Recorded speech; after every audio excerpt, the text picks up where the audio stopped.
anak-anakku semua kelas 9 yang Bapak banggakan. Bertemu lagi dengan Pak Juni.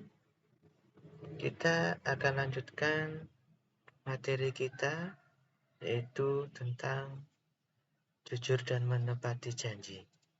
Kalau minggu kemarin kalian sudah mempelajari tentang apa itu jujur. Nah, sekarang kita akan pelajari tentang janji. Apa itu janji? Janji adalah ucapan seseorang kepada orang lain yang menyatakan kesediaan dan kesanggupan untuk berbuat. Menepati janji merupakan salah satu sifat terpuji yang harus dimiliki orang yang beriman.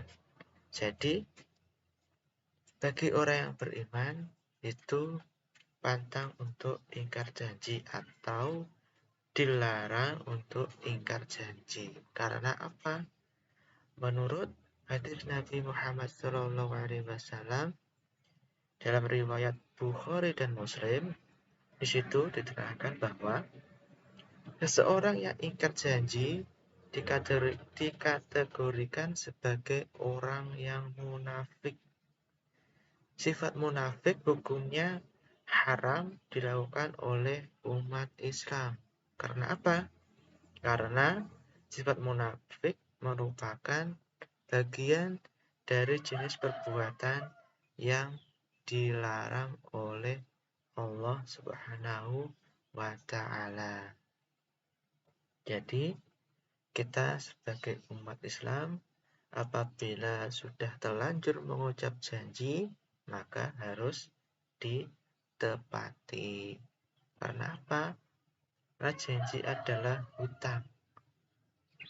Dan hutang itu akan diminta pertanggungjawabannya sampai di akhirat.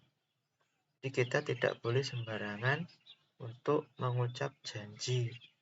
Sebaiknya apabila ingin berjanji, maka ucapkan lafaz insya Allah, yang artinya jika Allah menghendaki. Allah juga berfirman, yaitu dalam surat Ali Imran ayat ke-77 yang berbunyi, A'udzu billahi minasyaitonir rajim. Bismillahirrahmanirrahim. Innal ladzina yastabuna bi'ahdillahi wa aymanihim ثمنا قليلا أولئك لا خلق لهم في الآخرة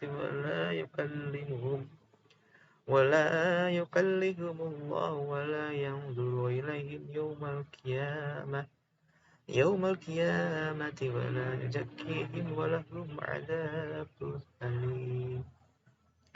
Yang artinya, sesungguhnya orang-orang yang memperjualbelikan janji Allah dan sumpah-sumpah mereka dengan harga murah, mereka itu tidak memperoleh bagian di akhirat.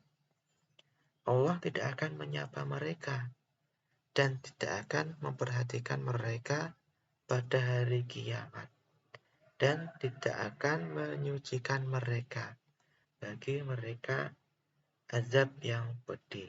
Quran surat Al-Imran ayat 77. Ayat ini kandungannya adalah menegaskan bahwa orang-orang yang melanggar janji dan sumpah kepada Allah akan mendapat azab yang pedih dari Allah di akhirat kelak. Di akhirat kelak, Allah Subhanahu wa Ta'ala tidak akan menyapa dan memperhatikan mereka yang melanggar janji dan sumpahnya. Janji yang pernah kita ucapkan harus dilaksanakan, sebab janji adalah hutang yang wajib dibayar. Orang yang bersifat jujur senantiasa menepati janjinya. Ingkar janji termasuk dosa besar yang harus dijauhi. Sifat ini akan menimbulkan berbagai kerugian, baik bagi pelakunya maupun orang lain. Dalam surat ini jelas sekali bahwa Allah melarang kita untuk ingkar janji. Apabila kita berjanji atau bersumpah harus dilaksanakan atau harus ditepati. Dalam hadis yang diriwayatkan oleh Bukhari dan Muslim, an Abi Hurairah radhiyallahu anhu, anin Nabi sallallahu alaihi wasallam qala, ayatul munafiqi salasun, idza haddatsa kadzaba, wa idza wa'ada akhlafa, wa idza tumina khana. Rawahul Bukhari wa Muslim. Jadi di sini ada hadis yang diriwayatkan oleh Imam Bukhari dan Muslim, yang mana Nabi Shallallahu Alaihi Wasallam bersabda bahwa tanda-tanda orang munafik itu ada 3. Apa saja? Yaitu idza haddatsa kadzaba. Yang pertama, jika berkata dusta. Tanda yang munafik adalah berkata dusta. Terus tanda yang kedua, wa idza wa'ada akhlafa. Tanda yang kedua adalah jika berjanji mengingkari. Nah ini, jadi mengingkari adalah salah satu tanda orang munafik. Dan yang ketiga adalah wa idza tumina khana. Dan jika dipercaya maka khianat. Jadi tanda orang munafik ada 3, yaitu jika berkata itu dusta, jika berjanji mengingkari, dan jika dipercaya khianat.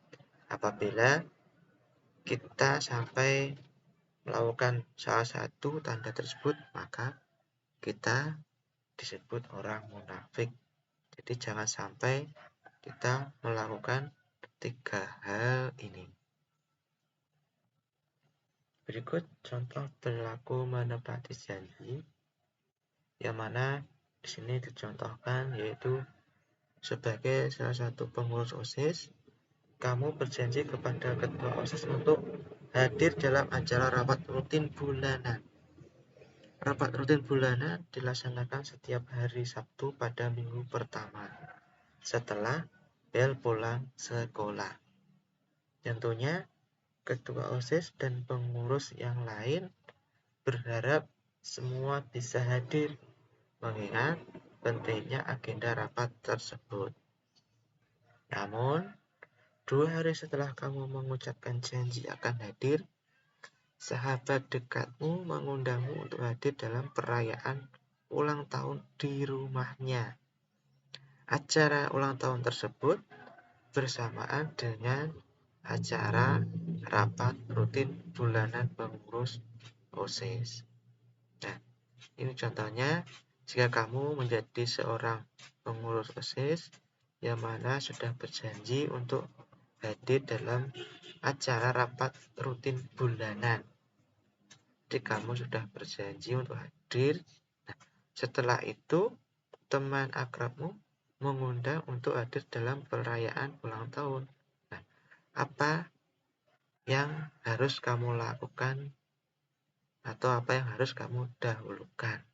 Tentunya yang harus didahulukan adalah janji yang pertama, yakni hadir dalam rapat bulanan pengurus OSIS. Adapun menghadiri acara ulang tahun teman itu bisa dihadiri setelah mengikuti rapat OSIS. Nah, ini contoh perilaku menepati janji. Kita harus menepati janji-janji kita yang telah kita ucapkan. Oke, sekian materi kita hari ini. Semoga kalian bisa memahaminya dan juga melaksanakannya. Oke, Bapak akhiri. Wassalamualaikum warahmatullahi wabarakatuh. Salam sehat untuk kalian semua.